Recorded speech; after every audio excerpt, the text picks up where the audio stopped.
Okay, so it's probably time that you guys got an update on the Spyder situation. Mainly because everyone's been asking me about updates for this situation. Hey, what's going on with Spyder? What's the latest and greatest? And I really haven't had much to update you guys with. You know, the court system gets drawn out, and that's what was going on. And for those who don't know, who just joined my channel, who have no idea who Spyder is, he was a friend of mine who lived here in Slab City, and he ran the California Ponderosa. We've known each other for 6 or 7 years. He was a good friend of mine. I trusted him. But it turns out he was a monster.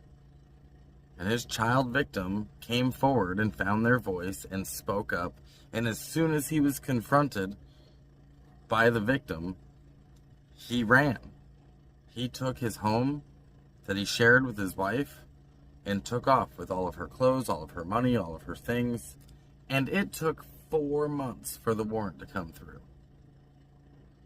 And the whole time, all of us were losing our minds, knowing that he was free and he shouldn't be. During this 4 months, his victim said something to me. They said, "I sure wish I could see him get arrested." And it started spinning wheels in my head about, hey, maybe I can do a FOIA request and get the body cam footage. And then I thought, hell, that could take a long time. The police aren't going to go hunting for him. They're just going to wait to run into him. So then the idea ended up snowballing once we found out where he was into, I could go up there and film it. I could go find him, film it, and make sure that his victim gets to see him get put in handcuffs. Somebody we know, another traveler, saw him in Sacramento. And through that network, we found out which hotel he was staying at. We didn't know which room.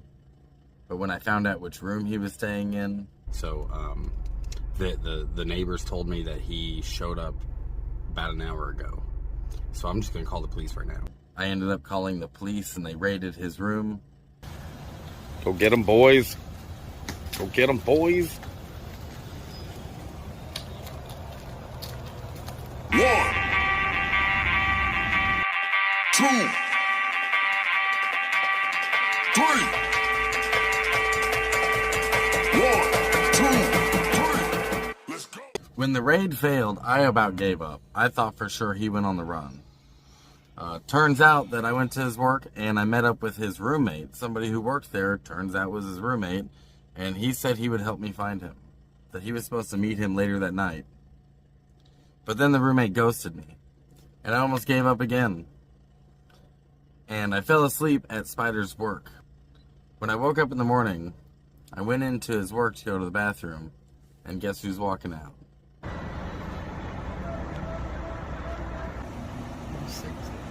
Then get some help, Spyder. If you're sick, if you really are sick, then get some fucking help, man.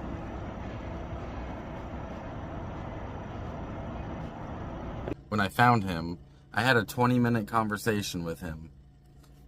Some of which I caught on video. And he all but admitted to what he did. While we sat out there, I asked him, told him, whatever happens next, don't make them testify. Don't do that to them. And he said, I won't. I'll plead guilty. Well, fast forward to the first day of court, and he appeared through video conference from jail, and he put in a plea of not guilty. He pled not guilty, and I think it came from his lawyer, because in that video call, he started raising his voice and hollering, "I'm going to jail anyways, let's just get it over with." The judge asked his lawyer if he needed to mute the microphone. So he pled not guilty. The next court date comes along, and he asked for a continuance. And the next court date came along, and the DA offered a plea deal of 12 years and having to register for the rest of his life. Initially, they said we need 2 weeks to think about it. 2 weeks went by, and they said, oh, we need more time. 2 more weeks went by. This whole time, I'm driving back and forth from courtside to be here for every court date.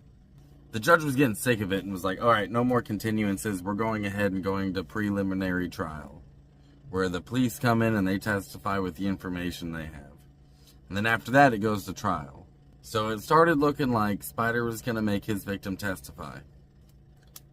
Me thinking of that conversation that we had where he promised he was going to plead guilty kept ringing in my head, and I really hoped he was going to do the right thing finally.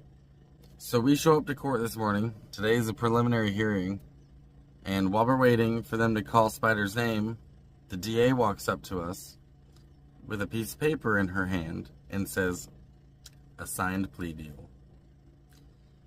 Today, Spyder pled guilty to 2 counts, 2 felonies, and sentencing is in a few weeks. He will be sentenced to 12 years in prison, and he will have to register for the rest of his life. Him having to register for the rest of his life is really important, because the way he got away with this was because no one knew. And now he won't have that option anymore. He'll have to register, and everyone will know what he is for the rest of his life. It's absolutely terrible that this happened to his victim. But since it did, this couldn't have gone much better. When they said something, they were believed. First of all, they came forward and found their voice, and everyone believed them. Then, the police got involved. A lot of times that doesn't happen. The police believed the victim. It took a little while for the warrant to come out. It took 4 months, but it came out. And after it came out, he didn't spend that much time free before he was in handcuffs.